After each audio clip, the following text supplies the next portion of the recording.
Saudações, caríssimos alunos. Esse é mais um vídeo da nossa série de eletrotécnica e vamos continuar os métodos de análise em corrente contínua. Lembrando que nós continuamos no capítulo 8 e que hoje nós vamos falar sobre análise da corrente nos ramos, tá? Então, o objetivo dessa aula é justamente a gente aprender o método de análise da corrente nos ramos de um circuito elétrico. E vou mostrar para vocês agora como se faz isso. A análise de corrente nos ramos, pessoal, é mais uma ferramenta que a gente pode utilizar para justamente encontrar as variáveis que a gente deseja em um circuito elétrico. Tá? A gente poderia fazer aqui, por exemplo, uma análise fazendo a transformação de fonte, como a gente já viu nos vídeos anteriores. Só que dependendo da complexidade que o circuito apresentar, então eu vou ter que usar esses métodos de análise que a gente está descrevendo aqui. Tá bom? Como que a gente aplica, então, a análise de corrente nos ramos? Primeiro, a gente tem que descobrir quantos circuitos fechados eu consigo montar neste circuito elétrico. Levando em consideração esse exemplo da figura 8.19, percebam que aqui eu consigo montar duas malhas fechadas. Essa é a primeira e esta aqui é a segunda. Tá? Aqui na figura 8.20, eu tenho, por exemplo, vários esquemas de alguns circuitos e mostrando a quantidade de malhas que a gente conseguiria montar. Tá? A figura 820A, que é essa aqui de baixo, ela é similar a essa aqui, se vocês repararem. Então, um circuito dessa complexidade, ele poderia formar, então, duas malhas fechadas. Tá? Então, aqui seria duas malhas. Se fosse desse tipo aqui, eu conseguiria montar três malhas fechadas. Aqui é a mesma coisa, né? E esse aqui também a mesma coisa, tá? O que eu tenho que ter em mente, então, é quantas malhas fechadas, para aplicar a lei de Kirchhoff das tensões, eu consigo montar nesse circuito elétrico que eu estou querendo analisar. Feito isso, eu vou mostrar para vocês agora o passo a passo de como aplicar o método. Primeiramente, pessoal, a gente tem que associar uma corrente arbitrária em cada um dos ramos daquele circuito. Depois, de acordo com essas correntes que foram colocadas em cada uma das malhas, a gente vai indicar então a polaridade que aparece em cada um dos elementos dessa malha. Depois, a gente aplica a lei de Kirchhoff para as tensões nessas malhas, tá? Encontrando assim então as equações da lei de Kirchhoff para cada uma delas. Depois a gente vai aplicar a lei de Kirchhoff para a corrente no número mínimo de nós que inclua todas as correntes dos ramos do circuito. Esse número mínimo de nós, pessoal, significa que a gente não vai utilizar nós que tem as correntes, que utilizam as mesmas correntes. Tá? Eu vou mostrar isso aqui para vocês nos exemplos. Tá? Porque nós similares, ou seja, nós que usam as mesmas correntes, eles vão me dar os mesmos resultados.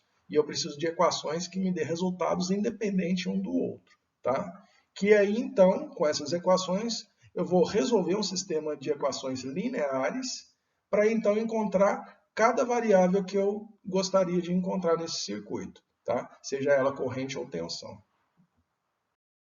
Vamos utilizar aqui este exemplo, tá? O exemplo 8.9, para a gente entender melhor como que se aplica o método. Eu tenho aqui um circuito onde eu posso colocar duas malhas fechadas, tá? Que são essa aqui da esquerda e da direita, onde eu tenho duas fontes de tensão, a fonte de tensão E1 e a fonte de tensão E2, que alimentam esses resistores. Então, primeiro passo, identifiquei as malhas, agora em cada uma das malhas eu vou associar uma corrente distinta em qualquer sentido, tá? Sentido arbitrário em cada um dos ramos. Só que você tem que respeitar o sentido que você adotou, tá? No caso aqui da esquerda, eu escolhi aqui o sentido horário. No caso aqui da direita, eu escolhi um sentido anti-horário. Então, percebam que aqui nesse ramo eu tenho a corrente I1, tá? Que circula aqui pelo resistor R1. Neste outro ramo aqui eu tenho I2, que circula por R2. E neste ramo aqui eu tenho I3, que circula por R3. Tá? Então, tenho essas três correntes. Depois que atribuir as correntes, eu vou indicar a polaridade em cada um dos resistores, considerando o sentido que eu escolhi para cada uma das correntes. Então, olhando aqui agora para a figura da direita, eu escolhi a corrente I1 e em sentido horário. Portanto, ela aparece aqui uma polaridade positiva em R1 do lado de baixo e negativa em R1 do lado de cima. É o único elemento que I1 corta, é só R1, tá?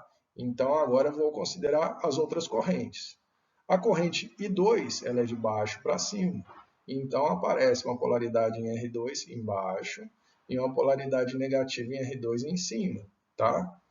Lembrem, pessoal, sempre que eu escolher um sentido, então necessariamente eu já estou adotando que a concentração de elétrons é maior embaixo e menor em cima, tá? Por isso que a corrente vai de baixo para cima, tá?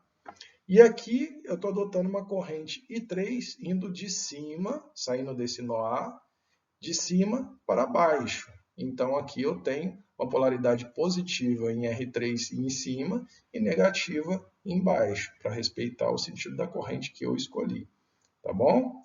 Agora, eu vou aplicar a lei de Kirchhoff das tensões em cada uma das malhas que eu atribuí. Aplicando a lei de Kirchhoff das tensões nessa malha 1, eu encontro esta primeira equação, tá? Onde a somatória de tensões aqui tem que ser igual a zero, tá? Então, partindo aqui do ponto terra, né? Partindo aqui dessa referência, o primeiro elemento que eu encontro é a fonte de tensão, E1. E essa fonte de tensão ela tem magnitude de 2 volts. Como o sentido de análise é horário também, vocês percebam que há um acréscimo de tensão nesse ponto. Eu saio de um ponto de potencial negativo e parto para um de potencial positivo. Então, está tendo um acréscimo de potencial. Então, este elemento entra na minha equação como sendo positivo, de mais 2 volts, certo?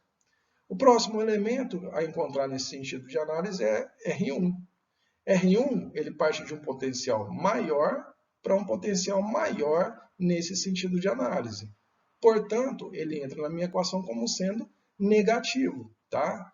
Agora, menos essa tensão, menos VR1, significa eu substituir essa tensão VR1 pelo equivalente dela da lei de Ohm, né? Porque tensão, vou colocar aqui para destacar, tensão não é igual resistência vezes corrente. Então, se eu considerar que V1 é isso aqui, então eu posso substituir V1 por R1 vezes I1, certo? Então, aqui eu já coloco na equação de cara o equivalente de V1, que é R1 I1, tá? Então, seria menos VR1. Só que VR1 é R1, que no caso são 2 ohms, vezes a minha corrente, I1, tá? Por que eu estou fazendo já de cara essa substituição? Porque eu quero deixar um sistema de equações em função das correntes, porque são as correntes que eu quero encontrar no final, tá? Então, já estou substituindo aqui as tensões pelas correntes, tá bom? O próximo elemento a encontrar nesta malha aqui é a tensão aqui VR3, tá? Só que VR3 já está sendo circulada nesta malha por I3, tá? Então tem que ficar atento nisso. Eu parto de um potencial em VR3 maior para um menor. Então ele vai entrar na minha equação como negativo, tá? Então seria menos VR3. Só que da mesma forma que eu fiz para R1, eu vou fazer aqui para R3. VR3, que seria a queda de tensão no resistor 3, é equivalente à resistência R3 vezes a corrente I3. R3 é 4 ohms, então eu coloco menos 4 ohms vezes a corrente I3 e deixo aqui em evidência. Aí eu chego no mesmo ponto, que foi o referencial que eu adotei aqui de início. Cheguei no ponto de partida, então igual a zero. Pronto, eu tenho a minha primeira malha, primeiro sistema de equação montado, tá? Agora eu vou para a segunda malha. A segunda malha, eu também partindo aqui, ó, do mesmo ponto, adotando também sentido horário de análise, eu tenho então já de cara o R3. O R3 está sendo circulado por I3, tá? Então, é a mesma corrente que circula tanto nesta malha quanto nesta malha, tá? O I3 ele é comum para as duas malhas. Então, aqui, o I3, para esse sentido de análise da malha 2, eu parto de um sentido de uma polaridade menor para uma polaridade maior. Então, se eu estou tendo um acréscimo de potencial, ele entra na minha equação agora como positivo. Então, fica mais VR3. VR3 eu posso substituir da mesma forma que eu fiz com a equação 1. Tá? O que é VR3? É R3 vezes I3, certo? VR3, então, é R3, que são 4 ohms, vezes a corrente, I3. Então, é mais 4 vezes I3. O próximo elemento nesse sentido de análise seria, porque eu parti aqui do terra, né? Subir, agora eu vou continuando nessa malha, passar por R2. Então, seria VR2. Seria, então, a tensão, né, acréscimo ou queda de tensão no resistor R2. Eu parto nesse sentido de análise de um potencial menor para um maior, tá? Então, estou tendo um acréscimo de potencial nesse sentido de análise. Portanto, ele entra na minha equação como positivo também, tá? E o VR2 eu posso substituir também por R2 vezes a corrente que circula aqui, que é agora I2, tá? Percebam que neste ramo aqui, a corrente que passa é I2. Então, aqui vai entrar como mais, né, mais porque está tendo um acréscimo de potencial no sentido de análise adotado, VR2, que é R2 vezes I2, tá? E o próximo elemento, então, é a própria fonte de tensão. A fonte de tensão, ela já tem o seu valor definido, então não preciso deixar aqui em termos implícitos, né, da fonte, que seria E2, mas ele entra então já com o valor dele, que está indo de um potencial maior para um menor. Então entra menos a magnitude da fonte de tensão, que é menos 6 volts. E aí eu chego no mesmo ponto também, igual a zero.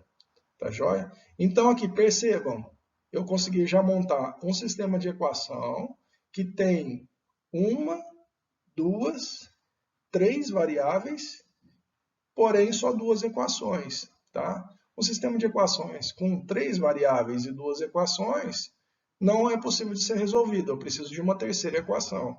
E a terceira equação vem justamente da lei de Kirchhoff para a corrente, tá? Que seria o quarto passo aqui.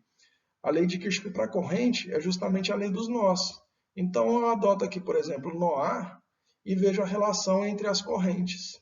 Olha só, percebam que nesse nó aqui, que eu denominei como sendo A, eu tenho, deixa eu apagar isso aqui, eu tenho a corrente I1 chegando, percebam que I1 ela chega no nó A, I2 está chegando também no nó A, e o que está saindo é I3, certo?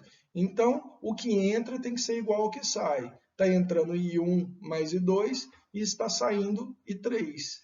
Então, a equação da lei de Kirchhoff para a corrente neste nó fica I1 mais I2 tem que ser igual a I3. Aí fecha o balanço. Com isso, eu tenho minha terceira equação. Aí eu consigo, então, um sistema de equações independentes de 3 equações e 3 incógnitas. Eu consigo agora resolver esse sisteminha. Agora, para resolver esse sistema de equações, pessoal, primeiro eu coloco aqui, eu copio então as equações que eu encontrei, tá bom? Colocando em evidência as variáveis que eu desejo, que no caso são I1, I2 e I3, e rearranjo esses sistemas de equações para colocar aqui as colunas na ordem certa. Então, eu coloco aqui na primeira coluna todos os elementos que estão associados à corrente 1. Então, aqui só tem os termos I1 na coluna 1. Na coluna 2, eu vou colocar todos os termos associados à corrente 2. Na coluna 3, todos os termos associados à corrente 3. E igualo isso aos termos independentes das equações. Com isso, então, eu reorganizei meus sistemas de equações. Agora, tem duas formas para resolver esse sistema linear. Tá? Eu partindo aqui para o conceito de álgebra linear, onde eu tenho, então, um conjunto matricial que eu posso resolver por determinante, ou eu posso reduzir a ordem desses sistemas de equações, né, onde eu isolo aqui, por exemplo, I3 e substituo nas outras duas equações, fazendo, então, com que esse sistema ele passe de 3 equações para apenas 2 equações, reduzindo a ordem então para ficar mais fácil de calcular. As duas formas estão corretas, vocês vão escolher aquela que vocês mais se identificarem, tá? Eu vou mostrar aqui as duas como é feita. Então, nesse primeiro modo de resolver, eu coloco aqui, eu quero achar minha corrente I1. I1 ele vai ser igual ao determinante dessa matriz modificada. Qual que é a matriz modificada para I1? Seria simplesmente eu pegar os termos independentes desse sistema de equações e colocar no lugar de I1, tá? Então, I1 não está sendo multiplicado por 2, 0 e 1. Eu não vou utilizar 2, 0 e 1. Eu vou utilizar o termo independente no lugar de I1, tá? Eu quero encontrar I1, então aqui a primeira coluna fica os termos independentes, onde eu coloco aqui então 2, 6 e 0, que são os termos independentes do meu sistema de equações. E depois eu copio o resto do meu sistema, tá? Percebam que a segunda coluna é 0, 1 e 1. Então, aqui na segunda coluna vai continuar 0, 1 e 1. Terceira coluna, 4, 4 e menos 1. Vai para cá, 4, 4 e menos 1. Tá? E aqui no denominador, eu vou colocar o determinante da minha matriz original. Tá? A minha matriz original é o quê? Os termos que eu tenho aqui associados a cada uma das variáveis. 2, 0, 1, 2, 0, 1. 0, 1 e 1, 0, 1, 1. 4, 4, menos 1, 4, 4, menos 1. Tá? Este termo, que é o denominador, ele vai ser comum para todas as variáveis. Então, eu vou utilizar a determinante dessa matriz principal, da matriz original, tanto para encontrar I1, quanto para I2, quanto para I3. Então, uma vez que você calculou qual é o determinante deste denominador, você anota ele porque você vai usar aqui para I2 e vai usar para I3. Tá? É o mesmo resultado. O que vai mudar é apenas o numerador. Tá? Porque no numerador você vai ter que substituir os termos independentes pela coluna que você está encontrando, que você deseja encontrar. No caso de I1, vou substituir então a coluna I1 pelos termos independentes. No caso de I2, eu vou substituir os termos independentes na coluna 2. E para I3, eu vou colocar os termos independentes na coluna 3. Tá? Com isso, eu encontro então o valor de I1, I2 e I3. Tá? Quem não lembrar como resolve determinante, pessoal, está no anexo do nosso livro texto. Tá? Depois eu dou uma olhada direitinho lá qual que é o anexo para eu referenciar para vocês. Mas se você olhar o anexo do livro texto, tem lá a forma de resolver por determinante. Tá joia? O segundo modo de resolver esse sistema linear é da forma que eu falei para vocês. É isolando aqui, no caso, eu isolei 3. Tá? Se você isolar I3, vai ficar aqui I3, né? Vamos supor que você passou I3 para cá. Né? I3 vai ser igual a I1 mais I2. Então, você vai substituir nas duas primeiras equações I3 por I1 mais I2. Então, aí, colocando aqui na primeira equação, vai ficar o quê? Vai ficar 2 menos 2I1 menos 4, que multiplica I1 mais I2. Né? E assim por diante, até a gente diminuir aqui o número de equações. Diminuir o número de equações, então aí eu caio em um sisteminha de duas equações e duas incógnitas. E aí eu resolvo por determinante simples. Né? Para vocês, um determinante aqui de ordem 2 é fácil de resolver, né? Você faz até de cabeça. Seria a diagonal principal menos a diagonal secundária. Né? Então, a diagonal principal, 2 vezes 5, 10. 10. Menos a diagonal secundária. 6 vezes 4, menos 24. Mesma coisa para o denominador. 6 vezes 5, 30. Menos 4 vezes 4, 16. Tá? Então, resolvendo isso, você vai encontrar I1 sendo igual a menos 1. É o mesmo resultado. Tá? E aí você, então, aplica I1 em qualquer uma das duas equações, isola I2 e encontra I2. E aí, de tabela, você acha I3. Tá? Porque tendo I1 e I2, você usa esta equação aqui e encontra I3. Tá? As duas formas estão corretas, tá, pessoal? Vocês vão escolher aquela que mais adequar para vocês. Vamos usar como exemplo agora este circuito onde tem 3 fontes, certo? e 2 malhas, como do exemplo anterior. Pessoal, só lembrando aqui, tá, que a resolução dos sistemas linearmente independentes, para quem não lembrar da aplicação de determinantes em matrizes, ele está como lembrete no apêndice C do livro-texto. Então, quem não lembrar como que se calcula determinante, eu sugiro ir lá no apêndice C do livro-texto, que lá tem vários exemplos e mostra o método passo a passo, tá bom?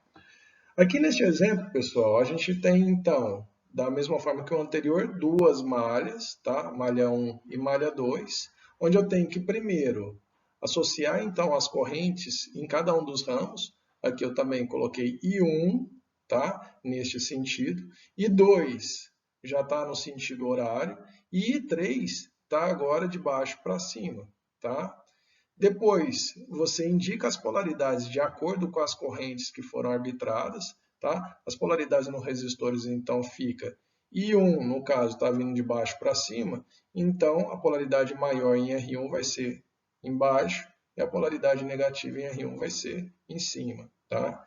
Em R3, I3 está indo de baixo para cima, então a polaridade de R3 fica positiva embaixo, negativa em cima. Em I2 está indo de cima para baixo. Reparem o sentido de I2, tá? Este sentido, de cima para baixo. Então, polaridade maior em R2 é em cima, polaridade menor embaixo, tá? E agora aplica a lei de Kirchhoff para as tensões em cada uma das malhas para encontrar o sistema de equações. Então, como é que fica? Aplicando, então, a lei de Kirchhoff para as tensões aqui na malha 1, saindo aqui do terra, eu tenho que E1 está com negativo embaixo e positivo em cima. Então, o primeiro elemento da malha 1, que é E1, ele vai entrar como positivo na minha malha, tá? Como positivo, então, na minha equação, porque ele está no sentido de análise crescendo o potencial.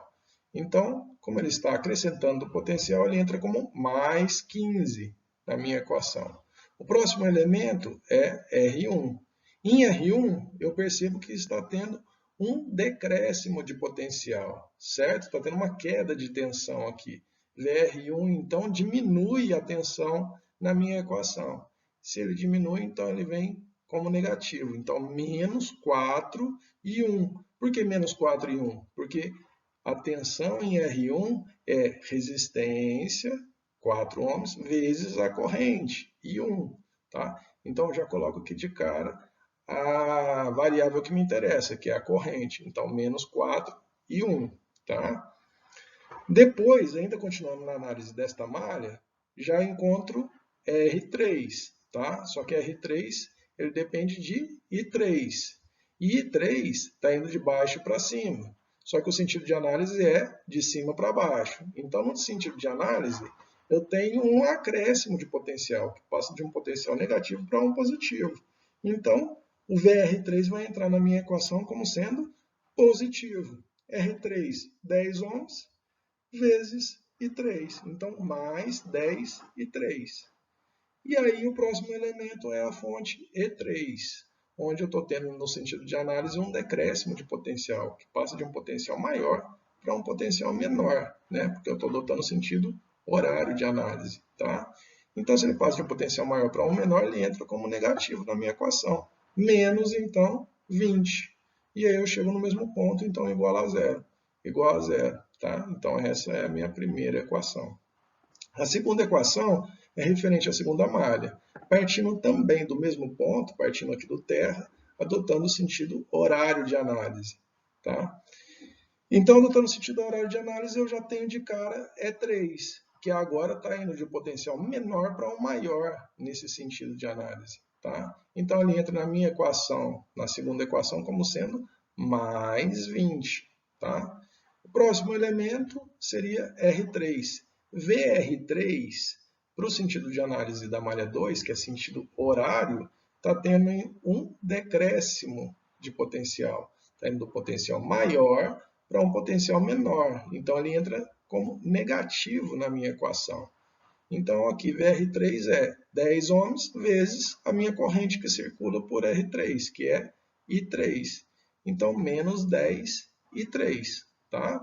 O próximo elemento nessa malha 2 é o R2. R2 já circula corrente I2 por ele. Então, VR2, que é a tensão no resistor R2, depende da corrente I2. Tá? Aqui, no sentido de análise, está tendo um decréscimo de potencial. Ele está indo de um potencial positivo para um potencial negativo, certo? Então, ele entra como negativo aqui na minha equação. Tá? Então, aqui eu entro como sendo menos R2, 5, vezes I2, tá? Não se preocupem com isso aqui agora, menos 5 e 2. Eu já vou falar para vocês por que substituiu por I1 mais I3, tá? Então, menos 5 e 2 na minha equação. Depois, o próximo elemento é a fonte E2, que neste sentido de análise está crescendo o potencial, porque parte do potencial menor para um potencial maior. Então, como há um acréscimo de potencial, ele entra na minha equação como sendo positivo. Então, entra aqui mais 40 volts, tá? Chega no mesmo ponto, então, igual a zero, tá ok? Ó, pessoal, mas por que substituir aqui I2 por I1 mais I3? Porque se vocês olharem a lei de Kirchhoff aqui no ponto A, eu tenho então que chega I1, chega I3 e sai I2, certo? Então aqui como fica? O que entra igual ao que sai? I1 mais I3 igual a I2. Então, se I2 é igual a I1 mais I3, e ele aparece apenas neste ponto das duas equações, eu posso já substituir de cara pela essa equação do nó, tá? Então aqui, ao invés de colocar I2, eu já coloco I1 mais I3, que aí eu fico com apenas duas equações e duas incógnitas. Eu já tiro I2 da jogada, tá? Simplificando então para esse sistema linear de duas equações e duas incógnitas. Aí eu aplico novamente o determinante, tá? E consigo encontrar o valor de I1. Encontrando o valor de I1, eu já substituo aqui na equação, né, de I2. Tá? Calculo o determinante também de I3.